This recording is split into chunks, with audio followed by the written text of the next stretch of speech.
이렇게 어려운 환경 속에서도 주님께 예배하는 여러분들에게 더욱더 하나님이 함께 하시고 돌보시는 은혜가 있기를 간절히 소망합니다. 옆에 분들과 교제 나눌 수는 없습니다만은 여러분 참 대단하신 분들입니다. 유별나신 분들입니다. 하나님께 아멘. 세상 사람들에게도 어쩌면 유별날 수도 있지만 하나님께 여러분들 유별나신 분들이에요. 뭐 여러 가지가 있겠습니다만은 지금 일주일새에 지금 신청이나 면에서 한 3번 이상 전화가 왔었고요. 주중에 한 번, 아까 좀 전에도 면에서 온 거죠? 면에서 또 이렇게 행정 지도차 나왔습니다. 그러면서 그들이 강조하는 게 예배 드리십니까? 안 드리시면 안 되겠습니까? 지난 주중에 오셨던 분에게 제가 질문을 했어요. 내남 면 지역의 교회들 중에 도대체 몇 개의 교회가 예배를 드립니까? 그랬더니 내남 제일교회만 드립니다. 아주 유별난 교회입니다. 아멘. 하나님께 유별날 수 있기를 바랍니다. 물론 세상 사람들 눈에도 다른 교회들은 다 예배 안 드리는데 내남 제일교회는 뭔데 예배 드리는데 참 유별나. 그것도 유별나겠죠. 그런데 하나님이 우리를 바라보실 때 긍정적인 모습으로 좋은 모습으로 우리 내남제일교회 그리고 우리 사랑하는 성도님들을 유별난 하나님의 자녀로 인정하실 줄 믿습니다. 오늘 찬양했지요. 믿는 자여 어이할꼬. 제가 3월 첫째 주 예배 때도 이 찬양을 한번 불렀었습니다만은 믿는 자여 어이할꼬 참 헷갈리고 참 우리가 스스로에게 질문하는 그런 시기 가운데 요즘 시기가 그런 시기가 아닌가 생각이 되어집니다. 어떻게 해야 될까? 어떻게 해야 될까? 하나하나의 모든 결정에서부터 어떻게 해야지? 다른 사람들은 어떻게 하지? 그럼 나는 어떻게 해야 될까? 하나님을 믿는 하나님의 자녀로서 나는 어떻게 해야 될까? 참 헷갈리고요. 고민되는 시기 가운데 우리는 살아가고 있다라고 생각이 되어집니다. 종교적으로도 그렇고요, 사회적으로도 그렇고요. 교회가 아닌 어떤 단체도 마찬가지입니다만은 교회가 예배드리지 못하는 경우가 2가지가 있습니다. 첫째는 사람들이 안 모이기 때문에. 지금은 어떨지 모르지만은 하루에도 수십 개의 교회가 개척을 하고요, 수십 개의 교회가 문을 닫는다고 이야기합니다. 왜 문을 닫을까요? 교인이 없기 때문인데요. 물론 목회자의 사명감에도 문제가 있어서 나 목회 안 할래 하고 때려치시는 분들도 있겠지만 교인들이 없어서 문을 닫는 경우들이 많아요. 사명이 없으니까. 우리 내남제일교회도 예배드립니다. 주일 예배드립니다. 한 분도 안 오신다고 생각해 보세요. 물론 그러면 저와 집사람이 함께 예배를 좀 드리겠지만 손님들도 안 오는데 예배 드려야 돼 말아야 돼? 아마 헷갈릴 것 같아요. 그러다가 우리도 안 드려? 라고 그럴 수도 있겠죠. 사람이 안 모이는 예배를 드릴 수가 없어요. 2번째는 뭐냐면 권권력에 의해서, 다른 사람의 힘에 의해서 드리지 못하는 경우가 있다는 거죠. 드리지 마!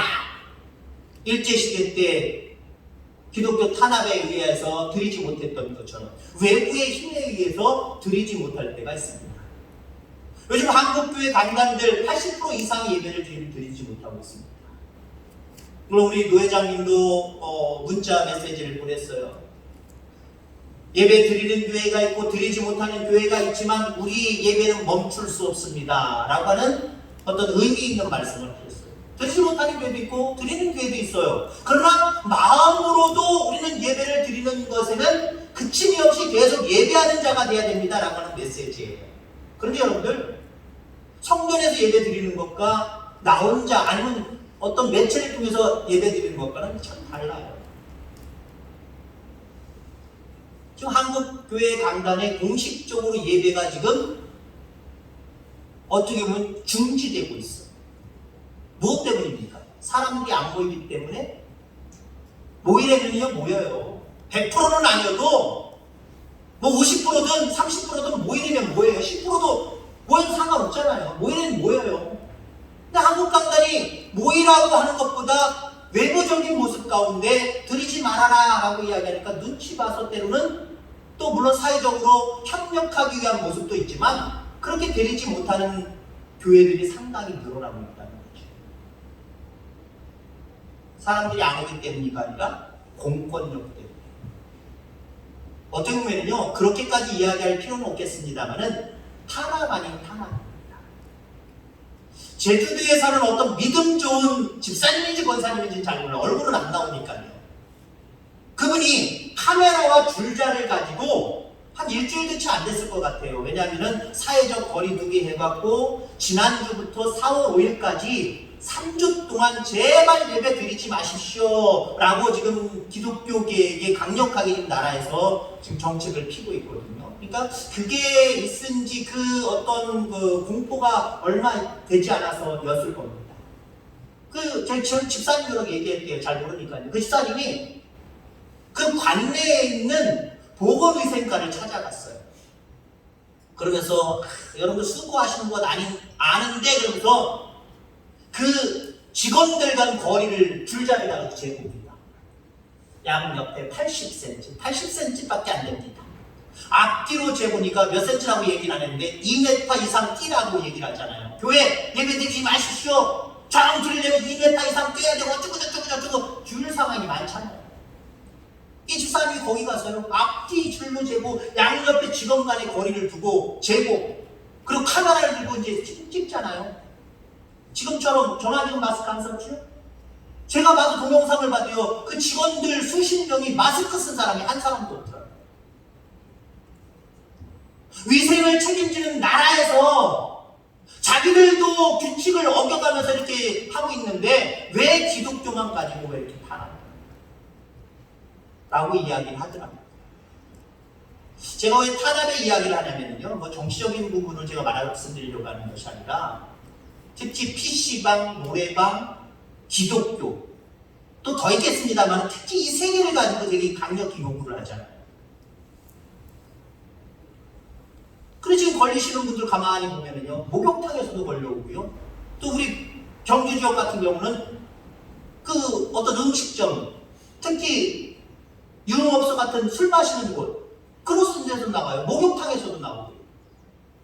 왜 그런 데는 규제를 안 하냐는 거예요. 마치 그 신천지 때문에 모든 이 병들이 기독교 그 교회 안에서 시작된 것처럼 그렇게 지금 정부에서는 몰아가고 있다는 거죠. 자, 그래서 어쩌면 탄압 아닌 탄압으로 인해서 예배가 줄어들고 있는 그런 실정이다라고 하는 것은 드러난 사실입니다. 믿는 자여 어이할꼬. 자, 이런 시기 가운데 예배를 드리느냐 예배를 드리지 않느냐라고 하는 문제를 얘기하지 않으려고 합니다. 저는. 왜냐하면 우리 교단 안에서도 예배 드리지 못하는 교회들이 많이 있기 때문에, 우리는 드리고 있기 때문에 우리를 피력하고 우리를 자랑하고 라는 생각 갖지 않습니다. 그러면 이렇게 질문해 보려고 합니다. 예배 드리는 것이 맞느냐 예배 드리지 않는 것이 맞느냐라고 하는 모습이 아니라 영을 따르는 것이 맞는 것이냐 육을 따르는 것이 맞는 것이냐, 사람을 무서워하고 사람의 말을 따르는 것이 맞는 것이냐, 하나님을 두려워하고 하나님의 뜻을 따르는 것이 중요한 것입니다. 이렇게 질문하자면 특별히 문제가 없을 줄 압니다. 예배 드리느냐 안 드리느냐를 따지면 또 골치 아파져요.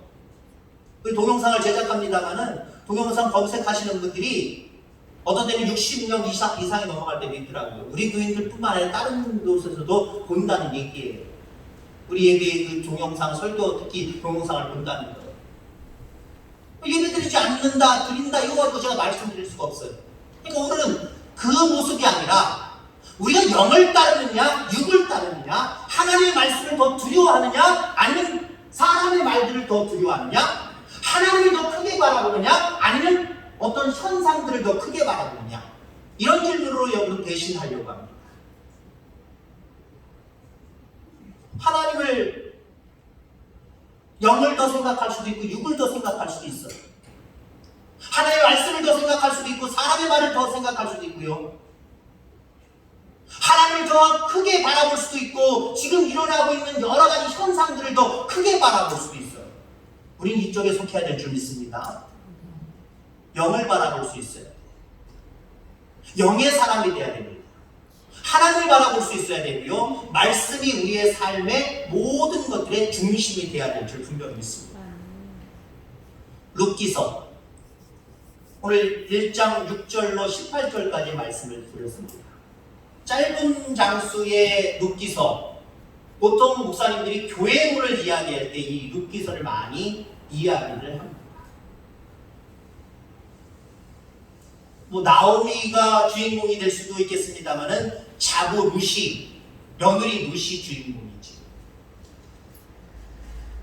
이 엘리멜렉 나오미 가정 이 부부는 두 아들을 낳아서 유다 땅 베들레헴에서 살고 있었습니다. 근데 그 땅에 기근이 들어요. 근데 1절에 보니까, 우리가 읽지 않았던 1절에 보니까 사사시대에 일어났던 일이에요. 여러분, 사사시대가 어떤 시대입니까? 왕이 다스리던 시대 이전에 이스라엘 백성들 가운데 주변 나라들로 인하여서 고난을 받다가도 정신 차리고 하나님 잘 신뢰하고 믿으면 하나님이 보내주시는 사사를 통해서 그 문제를 해결받고, 또 느슨해져서 연약하고 부족한 모습으로 하나님을 섬기지 않으면 하나님이 또 주변 나라를 통해서 고난만 당하게 하셨다가 또 사사를 보내시고, 이런 일들이 13번, 14번 반복돼서 일어나는 시대였습니다. 여러분, 우리 시대가 그렇잖아요.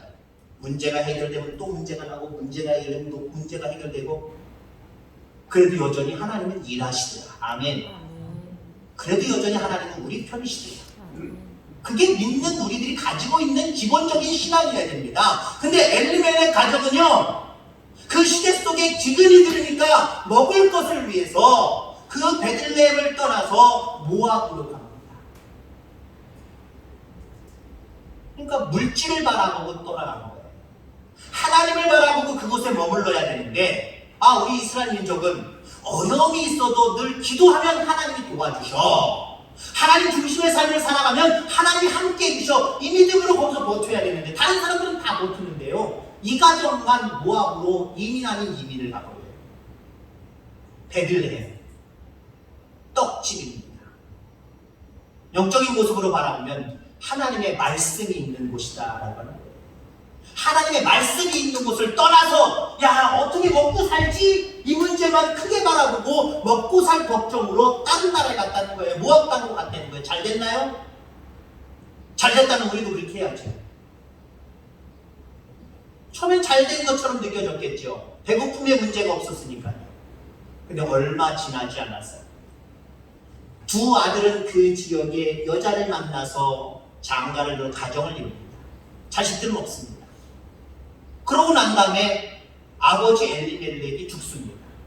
그리고 두 아들도 부인들만 남겨놓고 아예 없이 죽어버립니다.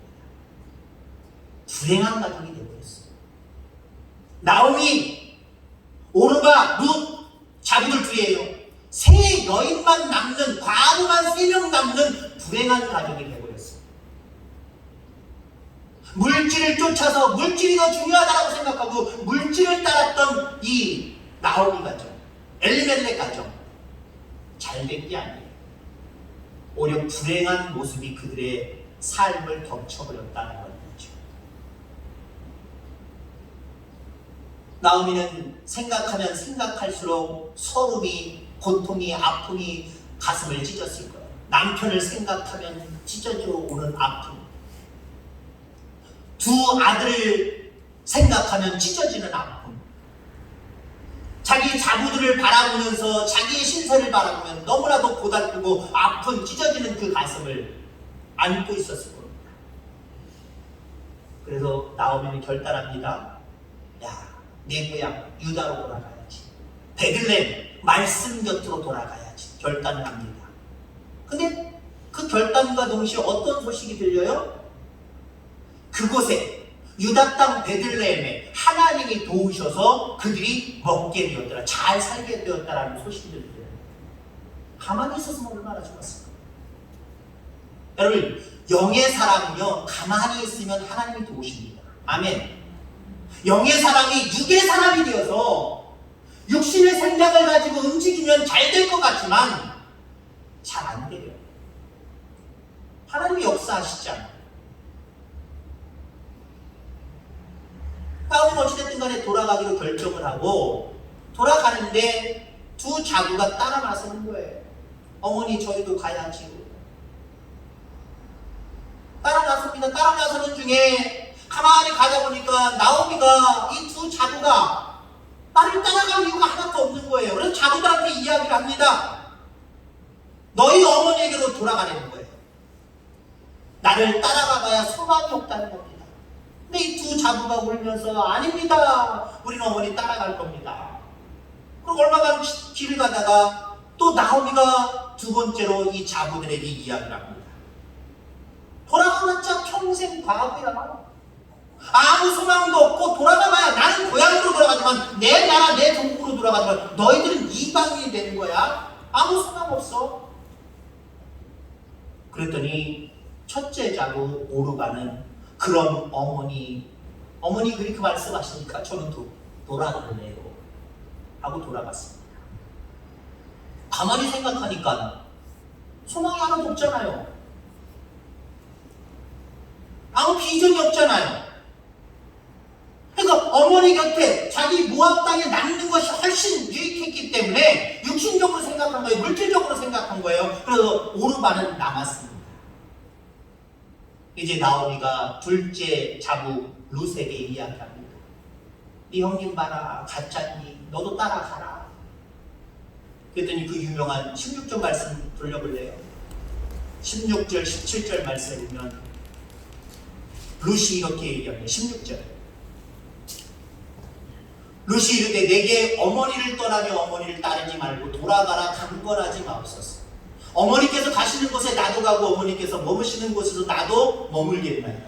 어머니의 백성이 나의 백성이 되고 어머니의 하나님이 나의 하나님이 되시리니 어머니께서 죽으시는 곳에서 나도 죽어 거기 묻힐 것이라. 만일 내가 죽는 일 외에 어머니를 떠나면 여호와께서 내게 벌을 내리시고 더 내리시기를 원하나이다. 그리고 어머니를 끝까지 붙잡더라. 어머니를 끝까지 쫓아갔대. 여러분 이 모습 속에서 여러분 우리는 무엇을 느낍니까? 오르바는 아는 사람 하나도 없는, 인맥도 하나도 없는, 그리고 가봐야 물질적으로도 고생밖에 할 수 없는 유다 땅 베들레헴 가는 거 거절하고 아무래도 내가 잘 알고 있는 가족들이 있고 사람들이 있는, 그리고 소망이 있는, 물질적으로도 뭔가 소망이 있는 이 땅에 모압 땅에 남는 것이 좋겠다라고 모압 땅에 남아버린 거예요. 인맥을 따라서 그리고 물질적인 것을 따라서 그 자리에 남습니다. 그리고 그 다음 2장 그리고 요한계시록까지 오르바 이야기 전혀 나오지 않아요. 한마디도 나오지 않아요. 그냥 사라지는 존재가 됩니다. 반면에 여러분들 룻을 바라보세요. 물질적으로 바라보나 또 인맥적으로 바라보나 모압에 남는 게 훨씬 더 유익한 거예요. 그러나 룻은요 인맥도 따르지 않냐고, 물질적인 거 물맥도 따르지 않냐고, 어머니를 따라, 다시 말로 다른 말로 이야기하면 영맥을 따라서, 영을 따라서 어머니를 쫓아가서 결국 베들레헴 말씀 곁으로, 하나님 곁으로 가는 그런 모습을 바라보게 되죠. 그런 룻이 어떻게 됐습니까? 역사의 주인이 됩니다. 이후에 좀 이따 말씀드리겠습니다만 대단한 인물이 되는 모습을 바라보게 되죠. 대단한 인물이 되는 모습을 우리는 바라본다. 여러분 물질을 따라 살아가지 마시길 바랍니다. 어떤 다른 사람의 말들이라든가 어떤 이런 사람을 따라가지 마시기 바랍니다. 세상의 말들을 따라가지 마시기 바랍니다. 오직 하나님을 따라 살아가는, 하나님 말씀을 따라 살아가는, 하나님의 뜻을 따라 살아가는 영맥의 사람들이 되기를 주의 이름으로 축원합니다. 그럼 영을 따르는 사람들, 영을 따르는 사람들은 어떤 사람들이냐? 첫째는요, 영의 사람을 쫓아가는 데는 거예요. 아, 내가 영맥을 쫓아가고 싶어. 영을 따라서 살아가는 사람이 되고 싶어. 그럼 물론 직접적으로 주님 쫓아가면 되는 거예요. 주님 쫓아가면 되는 건데, 둘러서 얘기하면요, 오늘 본문의 이야기를 통해서 바라보면 영의 사람을 쫓아가는 게 영맥을 쫓아 살아가는 사람이 된다는 거죠. 룻은 영의 사람 나오미를 쫓아갔습니다. 육의 사람 자기의 형님 오르바처럼 오르바를 쫓아간 것이 아니라 영의 사람 어머니 시어머니를 쫓아갔다는 거예요. 나오미는 비록 남편 때문에 모압까지 왔지만 신앙은 버리지 않았어요. 남편의 신앙과는 좀 달랐을 것 같아요. 그곳에 왔지만 두 아들과 자부를 데리고 아마 오늘날로 얘기하면 가정예배 드리고 하나님을 섬기는 그 일에 그침이 없었던 것 같아요. 그것을 어디서 바라볼 수 있느냐면은 롯이 시어머니에게 이렇게 얘기하죠. 어머니의 하나님이 나의 하나님이 되겠다. 죽는 일 외에 어머니를 떠나면 하나님께서 내게 벌을 내리실 것이다. 믿음 없으면 이렇게 얘기 못해요. 어머니의 하나님이 나의 하나님이고 내가 어머니를 따르지 않으면 하나님 내게 벌을 내리실 거고, 이거 믿음 없으면 이런 고백 못한다니까요. 하나님에 대해서 아니까 그렇게 얘기하는 거예요. 하나님에 대해서 아무것도 모르는데 어머니 하나님? 어머니 하나님이 어떤 하나님인지 난 모르겠는데? 어머니 하나님이 나를 벌을 내려? 어떤 하나님인지 내가 알 수가 없는데 그 하나님이 나를 벌을 내리지 않은지 나 믿지 못하겠어? 이런 말 못한다니까요. 근데 믿었기 때문에, 이미 신앙적인 교육을 받았기 때문에 어머니의 하나님이 나의 하나님이 된다라고 고백을 하는 거고요. 내가 어머니를 따르지 않으면, 영의 사람을 따르지 않으면, 육신을 따라서 육으로 살아가면 하나님이 내게 벌을 내리실 것이라는 것을 고백하고 있잖아요. 믿음이 이미 있었다는 거예요. 그 믿음으로 어머니를 따라갑니다. 영의 사람 시어머니를 따라갑니다. 교회는요, 여러 가지 일들이 있을 수 있어요. 물론 단순하게 한 해가 지나갈 수도 있지만 어떤 경우는 특별하게 아주 고민을 하고 이렇게 할 것이냐 저렇게 할 것이냐 고민하고 때로는 투표까지 가야 되는 상황들이 벌어질 수 있을 거예요. 제가 먼저 있었던 교회에서 리모델링을 하느냐 마느냐, 처음에는 안 하는 쪽이 거의 90%? 모르겠어요. 이건 제 파악입니다만 90% 이상이었고요. 하자는 쪽이 10%도 안 됐어요. 10%도 안 됐어요. 그럼 너무 칙칙하고 냄새도 나고, 나중에 뜯어보니까요, 밑바닥이 그 위에 나무거든요. 나무, 체육관처럼 나무를 까는 건데 냄새가 칙칙해요. 나중에 다 뜯어보니까요, 밑에 시멘트도 안 하고 그 옛날 있었던 집들 다 허른 상태에서 맨 흙덩어리에다가 기둥을 세운 거예요. 거기에 뭐 고양이라든가 쥐라든가 죽은 시체들이 몇 개씩 나왔어요. 그러니 교회 안에 얼마나 냄새가 났겠어요. 그걸 알지 못했습니다만은 리모델링에 간절한 마음을 갖고 있고 하나님의 나름대로의 허락을 받고 리모델링 합시다. 못하겠다라고 하는 어떤 중심적인 분들이 있어서 그분들의 이야기를 자꾸 따라가더라고요. 제가 투표하기 전에 그런 얘기를 했어요. 투표하는 몇 주 전부터 그런 말씀을 드렸어요. 이게 해야 되는지 말아야 되는지 헷갈리시는 분들은, 물론 여러분들 나름대로 하나님의 뜻이, 제가 생각하는 게만 하나님의 뜻이라고 얘기하지 않겠습니다. 다른 분들도 생각하는 것들이 하나님의 뜻이라고 볼 수 있겠는데, 더 정확하게 하나님의 뜻을 우리가 함께 물으면서 하나님 앞에 투표하는 건데, 혹시 이렇게 해도 되는 건가 저렇게 해도 되는 건가 모르시는 분들은 영의 사람을 따라가십시오. 제가 한번 그렇게 얘기한 적이 있어요. 영의 사람을 따라가십시오. 그럼 영의 사람은 누굽니까? 특별히 여러 가지로 얘기할 수 있지만 기도하는 사람이 영의 사람입니다.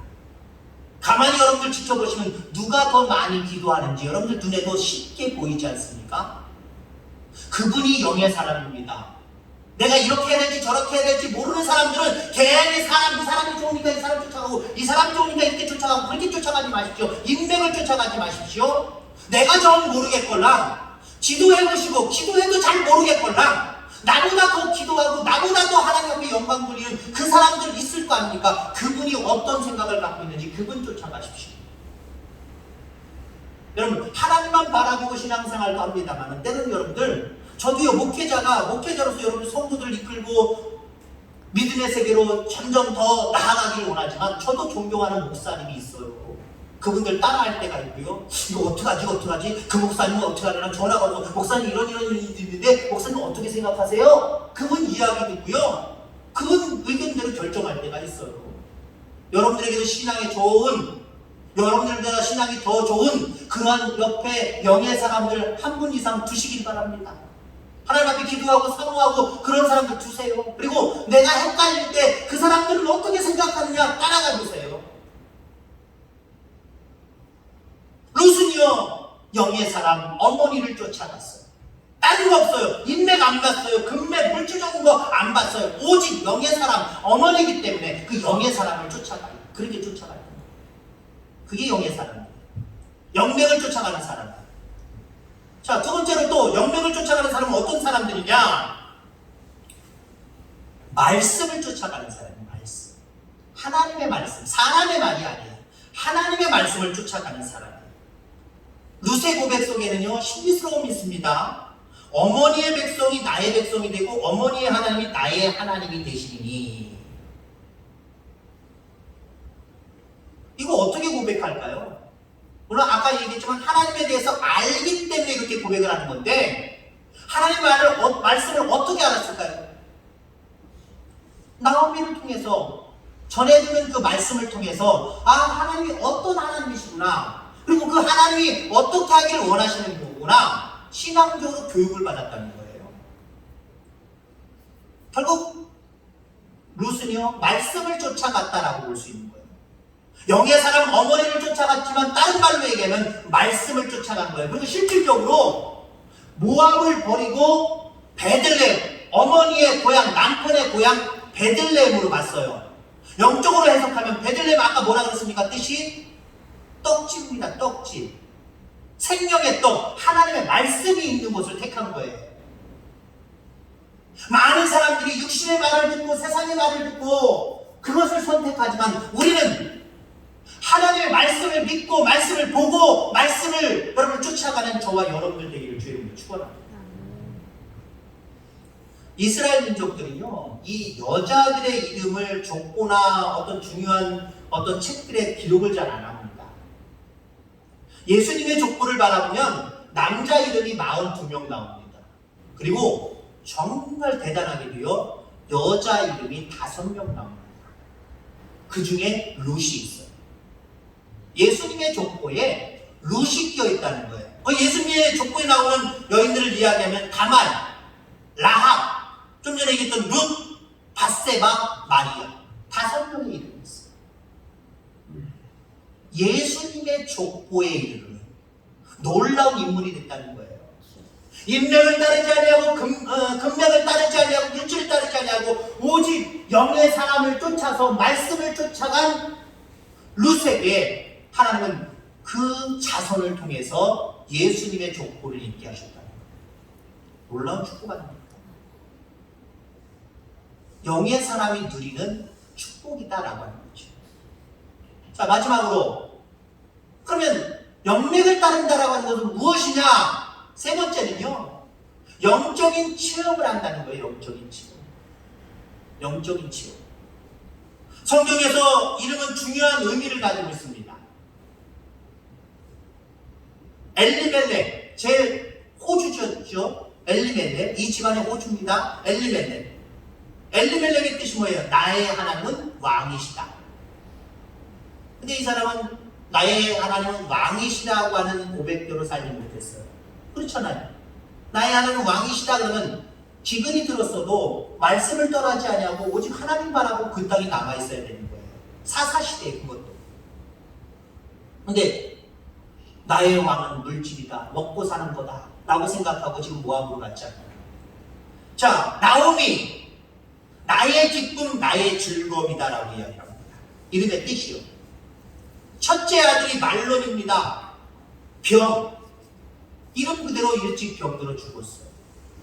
둘째 아들이 기련입니다. 기련. 기련은 어떤 뜻이냐면은 낭비라고 하는 뜻이에요. 아무것도 이루지 못하고 낭비하는 인생을 살다가 죽어버렸어요. 첫째 자부 오르바. 이 오르바의 이름은 뜻은 목의 뒷부분, 다른 말로 얘기하면 뒤로 빠진다라고 하는 의미가 있어요. 이름의 뜻대로 어떻게 해서 뒤로 빠져버렸죠. 야, 돌아가, 소망 없어. 너 감으로 살아야 돼. 이방인으로 살아야 돼. 그냥 네 땅에 남아, 네 어머니 곁에 남아있어. 그러니까 뒤로 쑥 빠져버렸죠. 오르바. 룻의 뜻은 무엇입니까? 친구 동반자.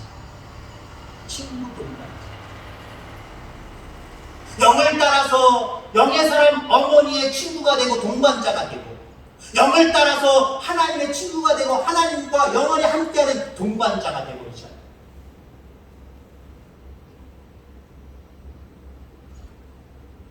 나오미가 룻에게 고백하는 말 속에 이런 말이 있습니다. 여호와의 손이 나를 치셨으므로 라고 이야기를 하고 있죠. 이 뭘 얘기를 하는 거냐면요, 떠나지 말아야 될 말씀, 영맥을 떠나서 인맥, 군맥을 쫓아간 우리 집안이 이렇게 된 것은 하나님이 우리를 치셨기 때문이다. 불행하지만 이 나오미는 영적인 체험을 가지고 있어요. 야, 물질을 따라서, 사람을 따라서 살아가면 이렇게 됩니다. 앞으로는 난 절대로 사람 따르지 않냐고, 물질 따르지 않냐고, 오직 하나님, 오직 말씀을 따라 나는 살아가리라.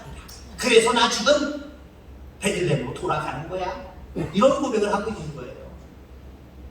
반면에 룻은 직접적이지는 않지만 간접적으로 그 시어머니를 통해서 영적인 체험이 있어요. 내가 어머니를 따르지 않고 그 얘기인 거예요.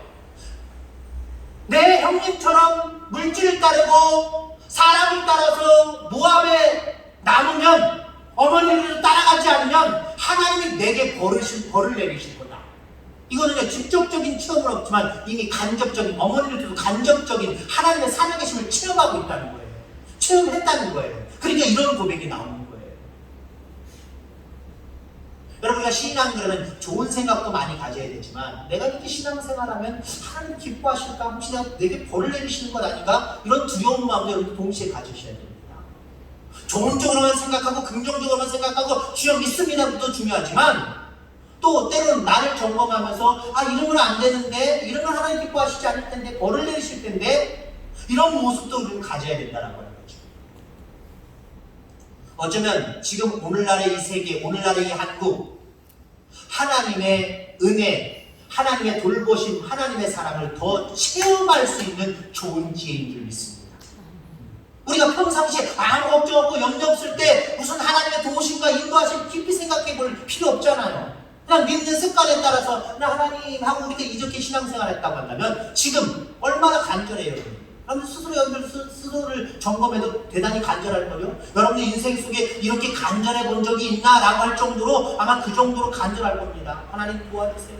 하나님 역사해주세요. 하나님 지켜주세요. 하나님 보호해주세요. 하나님 건강하게 해주세요. 이런 간절한 여러분 가운데 있을 겁니다. 이 시기가 더 하나님의 은혜와 사랑과 함께하심과 돌보심과 역사하심을 체험할 수 있는 기회라고 생각하지 않으십니까? 그래서 우리는 모이는 거고요. 그래서 여러분들 더 기도할 수 있기를 바랍니다. 어떤 분이 그런 말씀을 하시더라고요. 어떤 목사님이 하신 말씀. 골방에서 기도할 기회를 줬잖아! 하고 크게 화내시더라고요. 교회에서 예배 드리는 횟수가 줄어들고 있고 어떤 교회들은 한 번도 예배를 드리지 않습니다. 긍정적으로 생각하면요, 여러분들 골방에 들어가서 기도할 수 있는 기회를 더 주셨다는 거예요. 긍정적으로 생각하시길 바랍니다.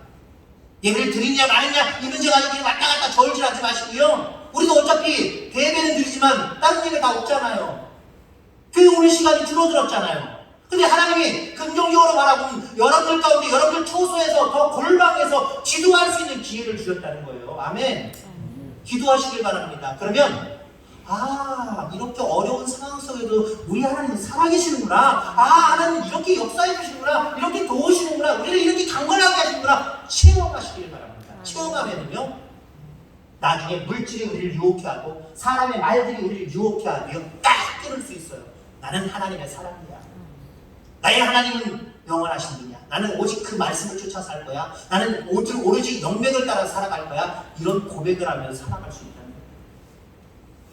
물질을 따르지 말고 사람의 말도 따르지 말고 오직 하나님 말씀을 쫓아 하나님을 쫓아 살아가는 저와 여러분들 다 되기를 주의 이름으로 축원합니다.